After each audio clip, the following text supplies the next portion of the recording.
जिंदाबाद जिंदाबाद जिंदाबाद दलाल सरकार राजीनामा दे ओली सरकार मुर्दाबाद मुर्दाबाद मुर्दाबाद कुलमान घिसिङ जिंदाबाद जिंदाबाद जिंदाबाद उज्यालो अभियान जारी छ भ्रष्टहरू होशियार होशियार होशियार दलाल सरकार मुर्दाबाद मुर्दाबाद मुर्दाबाद कुलमान घिसिङ जिंदाबाद जिंदाबाद जिंदाबाद उज्यालो अभियान जारी छ नेपाली जनतालाई अन्धकारमा राख्न पाइँदैन ओली सरकार चाहिँदैन बिचौलिया सरकार चाहिँदैन भ्रष्ट सरकार हामी अत्यन्त दुःखद क्षणमा छौं। हिजो हामीले एउटा देशभक्त एउटा उज्यालो नेपाल बनाउनको निम्ति अभिभावकत्व निर्वाह गर्ने उज्यालो नेपालका नायक यो तस्करहरूका बिचौलियाहरूका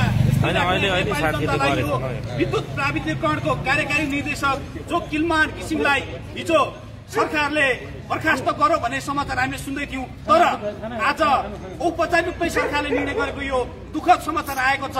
हामीले यो देशमा 18 घण्टा लोड सेडिङ हुँदा यो नेपाली जनतालाई उज्यालो नेपालको मुहारबाट खुसी बनाउने हजारौं अरबौं बिचौलियाहरूबाट घुस खाइराख्दा फेरि भ्रष्ट गरिराख्दा देशलाई नेपाली जनताका निम्ति निरन्तर लडिराख्ने नेपाली जनताको अत्यन्त प्रिय अत्यन्त कुशल प्रशासक अत्यन्त राम्रो कर्मचारी जो सधैँ नै नेपाली जनताको मनमुटुमा बस्न सफल सधैँ उहाँले नेपालीमा रहेका या अन्धकारलाई हटाउँदै उज्यालो नेपाल बनाउन जुन नेतृत्व गर्नुभएको थियो त्यसलाई एउटा बिचौलिया सरकारले यो भ्रष्ट सरकारले जो एउटा सोलर प्यानल लगायतका विद्युतीय माध्यम बेच्नको लागि ठूलो अर्बौंको खेल मार्फत एउटा हामी नेपाली जनतालाई कुठाराघात गरेको छ, लात मारेको छ। नेपाली जनताको आशा भरोसामाथि कुठाराघात गरेको छ। हामी इलामेली नागरिकको तर्फबाट उहाँलाई हामी खबरदार गर्न चाहन्छौं। एउटा सारालाई नियुक्ति गर्नको लागि एउटा राष्ट्र सेवक कर्मचारीलाई बर्खास्त गर्ने कुनै पनि हालतमा मान्य छैन।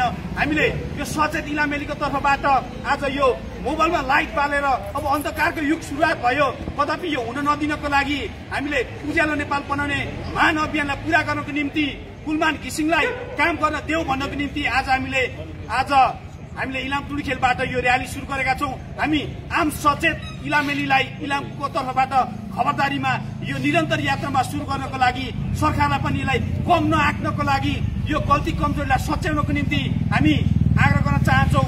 सिंगो इलामेलीको तर्फबाट सचेत नागरिकको तर्फबाट यो उपस्थित सबै महानुभावलाई सम्बोधन दिनको लागि कानून व्यवसायी यहाँका अत्यन्त सचेत नागरिक याम लिम्बुलाई म आग्रह गर्दै यो कोट सभालाई यही अन्त्य गर्नको निम्ति र यो उज्यालो नेपालको अभियानलाई यो आन्दोलन निरन्तर लाग्ने भन्दै यो खबरदारी सभालाई समेत भन्नको निम्ति र यो आन्दोलन निरन्तर लाग्ने उद्घोष गरिदिनको लागि म याम लिम्बुज्यूलाई म आग्रह गर्न चाहन्छु। धन्यवाद।